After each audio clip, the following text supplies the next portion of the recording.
Dear students, आज हम बात करेंगे ट्रांसक्रिप्शन फैक्टर्स की कि किस तरह से ट्रांसक्रिप्शन फैक्टर्स एक नियंत्रित करते हैं जो ट्रांसक्रिप्शन का जो प्रोसेस है उसको किस तरह से एक्टिवेटर्स के माध्यम से, इन्हेंसर्स के माध्यम से और ट्रांसक्रिप्शन फैक्टर्स के माध्यम से ये सब संभव हो पाता है। तो ट्रांसक्रिप्शन फैक्टर्स क्या होते हैं? एक तरह के विशेष प्रोटीन्स हैं जो कि स्पेसिफिक जीन्स को ऑन या ऑफ करने का काम करेंगे जब ये बाइंड करेंगे नियर बाई डीएनए से। ट्रांसक्रिप्शन फैक्टर्स एक्टिवेटर्स का काम भी कर सकते हैं कि जीन की ट्रांसक्रिप्शन एक्टिविटी को सक्रिय रूप से तेज करेंगे, तो एक्टिवेटर्स भी हो सकते हैं। ट्रांसक्रिप्शन फैक्टर्स रिप्रेसर्स का भी काम कर सकते हैं, वो डिक्रीज़ कर सकते हैं ट्रांसक्रिप्शन को।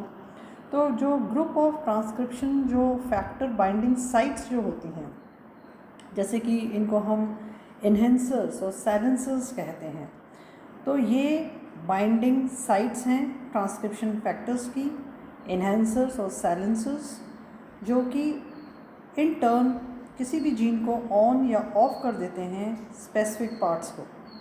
तो ये जो ट्रांसक्रिप्शन फैक्टर्स हैं जो कि प्रोटीन्स हैं, ये अलाउ कर रहे हैं सेल को परफॉर्म करने के लिए इम्पॉर्टेंट ऑपरेशंस, और ये कंबाइन करते हैं डिफरेंट सोर्स ऑफ इंफॉर्मेशन को डिसाइड करने के लिए कि भी सेल को वो एक्सप्रेशन करना है जीन का या नहीं करना है। तो ट्रांसक्रिप्शन फैक्टर्स एक्टिवेटर्स भी हो सकते हैं, ट्रांसक्रिप्शन फैक्टर्स रिप्रेसर्स भी हो सकते हैं।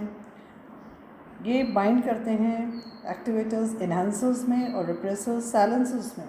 तो इस तरह से ये नियंत्रण का काम करेंगे जीन्स का। क्या क्या मुख्य ट्रेट्स होने चाहिए?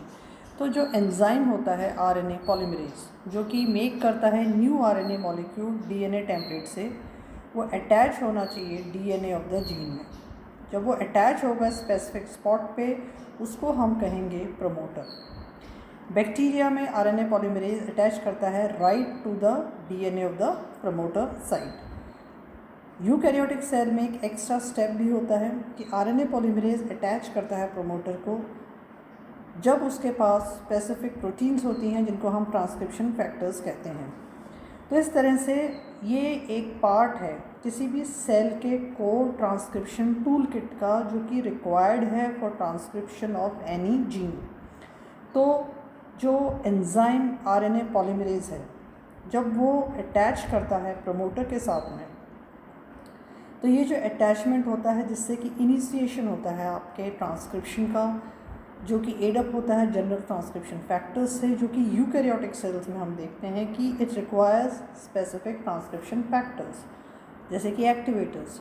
कुछ ट्रांसक्रिप्शन फैक्टर्स उसको तेज करने का काम करते हैं ट्रांसक्रिप्शन को, उसको हम कहेंगे एक्टिवेट करना या एक्टिवेटर्स।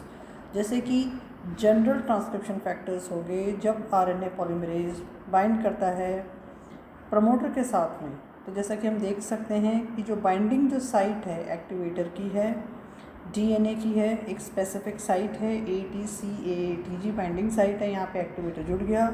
एक्टिवेटर क्या करेगा? जनरल ट्रांसक्रिप्शन फैक्टर को प्रेरित करेगा, आरएनए की पॉलीमरेज की असेंबली उसमें होगी और ट्रांसक्रिप्शन का प्रोसेस यहाँ पे इनिशिएट होगा। तो ये एक्टिवेटर कर रहे हैं, एक्टिवेटर ट्रांसक्रिप्शन फैक्टर एक्टिवेट कर रहा है ट्रांसक्रिप्शन को। तो ये जो काम है ये एक्टिवेटर कर रहा है, ये बाइंड कर रहा है एक्टिवेटर से, और एक्टिवेटर हेल्प कर रहे हैं जनरल ट्रांसक्रिप्शन फैक्टर्स को। रिप्रेसर जो रिप्रेस करेगा, अवमंदित करेगा ट्रांसक्रिप्शन को। ये जो रिप्रेसर है ये वर्क करता है वैरायटी ऑफ वेज में। जैसे कि रिप्रेसर जो है वो बेसल ट्रांसक्रिप्शन फैक्टर्स या आरएनए पॉलीमरेज की जो बाइंडिंग साइट है, वो रिप्रेसर उस बाइंडिंग साइट पे आके जुड़ गया। रिप्रेसर ब्लॉक करेगा जनरल ट्रांसक्रिप्शन फैक्टर्स और आरएनए पॉलीमरेज को, तो कोई भी प्रकार का ट्रांसक्रिप्शन आपके प्रोसेस नहीं हो पाएगा। उसने उसको अवमंदित कर दिया क्योंकि वो रिप्रेसर आके जुड़ गया है बाइंडिंग साइट पे, और जैसे ही वो बाइंडिंग साइट पे आके जुड़ेगा तो रिप्रेसर ब्लॉक करेगा जनरल ट्रांसक्रिप्शन फैक्टर्स को, ट्रांसक्रिप्शन नहीं हो पाएगा। तो ये जो बाइंडिंग साइट्स होती हैं ट्रांसक्रिप्शन फैक्टर्स के, ये जीन के प्रमोटर के पास में ही रहती हैं। ये दूसरे हिस्सों में भी देखी गई हैं, पार्ट्स ऑफ द डीएनए में, बहुत far away from the promoter also ये अफेक्ट करती हैं ट्रांसक्रिप्शन ऑफ द जीन। तो बाइंडिंग साइट्स जो होती हैं ट्रांसक्रिप्शन फैक्टर की, ज़्यादातर जीन प्रमोटर में भी देखी गई हैं, लेकिन कई बार प्रमोटर सेल से भी दूर होती हैं। तो जो एक्टिवेशन जो डोमेन जो होता है जो बाइंड करेगा जनरल ट्रांसक्रिप्शन फैक्टर्स के साथ में, वो हेल्प करेगा ट्रांसक्रिप्शन को शुरू करने में। जीन्स हमारे शरीर की कब टर्न ऑन या ऑफ होती हैं?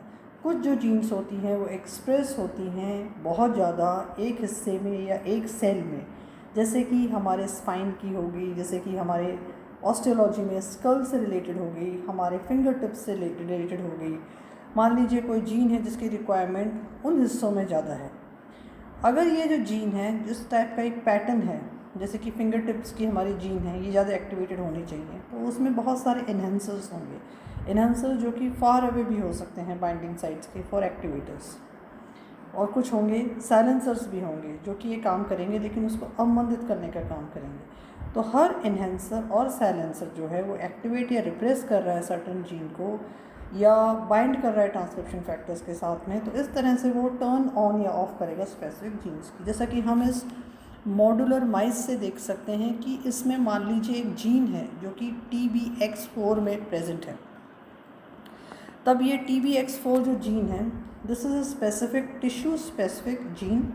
ये जीन इम्पॉर्टेंट है डेवलपमेंट के लिए, different parts of the mouse body के लिए, जैसे कि उसके ब्लड वेसल्स का डेवलपमेंट हो, हाइंड लेग्स का डेवलपमेंट हो, उसका जो डेवलपमेंट हो रहा है वो वेल डिफाइंड एनहेंसर ड्राइव से हो रहा है। तो TBX4 का जो एक्सप्रेशन है different parts of mouse embryo में अगर हम देखें तो किस तरह से ये शो करता है TBX4 एनहेंसर्स, कि उसमें लेबलिंग होती है बॉडी के पार्ट की और प्रोड्यूस करते हैं एक्सप्रेशन। तो चाहे वो लंग से रिलेटेड हो, हाइंड लेग से हो, तो ये टिश्यू स्पेसिफिक एनहेंसर्स आपके प्रेजेंट होंगे। कई बार ये जो जीन्स हैं ये कंट्रोल होती हैं अलग अलग ट्रांसक्रिप्शन फैक्टर्स से, और इनके स्पेसिफिक कॉम्बिनेशंस की रिक्वायरमेंट होती है। तो अब ये पर्टिकुलरली यूकैरियोटिक सेल्स में होती है, तो ये कॉम्बिनेटोरियल रेगुलेशन कहलाता है। मतलब दो या दो से अधिक एक साथ जीन्स कंट्रोल कर रही हैं ट्रांसक्रिप्शन फैक्टर्स को। एक जीन जो है उसका जो एक्सप्रेशन है वो तभी होगा अगर एक्टिवेटर A प्रेजेंट है और B प्रेजेंट है और C उसमें नहीं है, तब वो एक्सप्रेशन कर रही है। तो वो उदाहरण हो गया कॉम्बिनेटोरियल रेगुलेशन का, जैसा कि इस डायग्राम से हम देख सकते हैं। एक्टिवेटर यहाँ पे 2 हैं, बाइंडिंग साइट में है, रिप्रेसर 1 है। तो ये जो जीन है इसका एक्सप्रेशन कब होगा? जब आपके दोनों एक्टिवेटर यहाँ पे प्रेजेंट हैं और रिप्रेसर यहाँ पे नहीं है। तो ट्रांसक्रिप्शन एक्टिवेटर दोनों प्रेजेंट हैं, ये पिंक कलर का रिप्रेसर नहीं है, ट्रांसक्रिप्शन हो रहा है। अगर एक ही एक्टिवेटर इन दोनों में से प्रेजेंट है तो बहुत कम ट्रांसक्रिप्शन होगा, ना के बराबर होगा।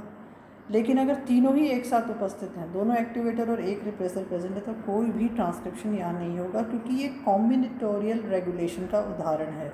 तो कॉम्बिनेटोरियल रेगुलेशन जो है कि एक्टिवेटर A और B दोनों की आवश्यकता है, लेकिन अगर C जो रिप्रेसर प्रेजेंट हो जाएगा तो ट्रांसक्रिप्शन नहीं होगा।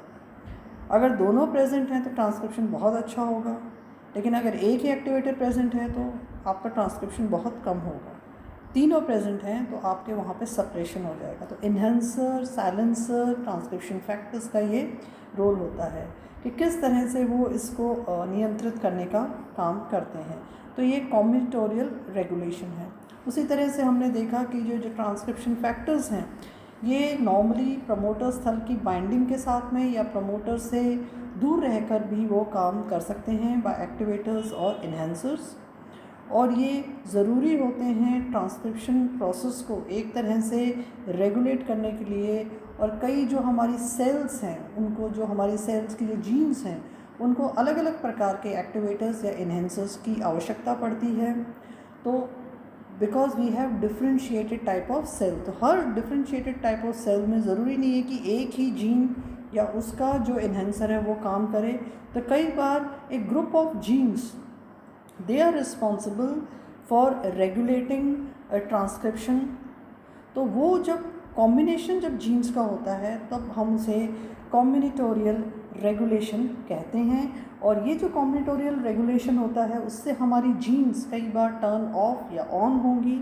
तो इस तरह से हमारी जो यूकैरियोटिक जो सेल होती हैं, जिसमें कि माउस का ज़्यादा स्टडी किया गया है क्योंकि उसकी जो सेल्स होती हैं they are showing more similarity with human cells, तो रिसर्च एरिया भी उसका वाइडन हो जाता है। I hope you are able to understand the transcriptional factors in a simplified way. Thank you for watching the video.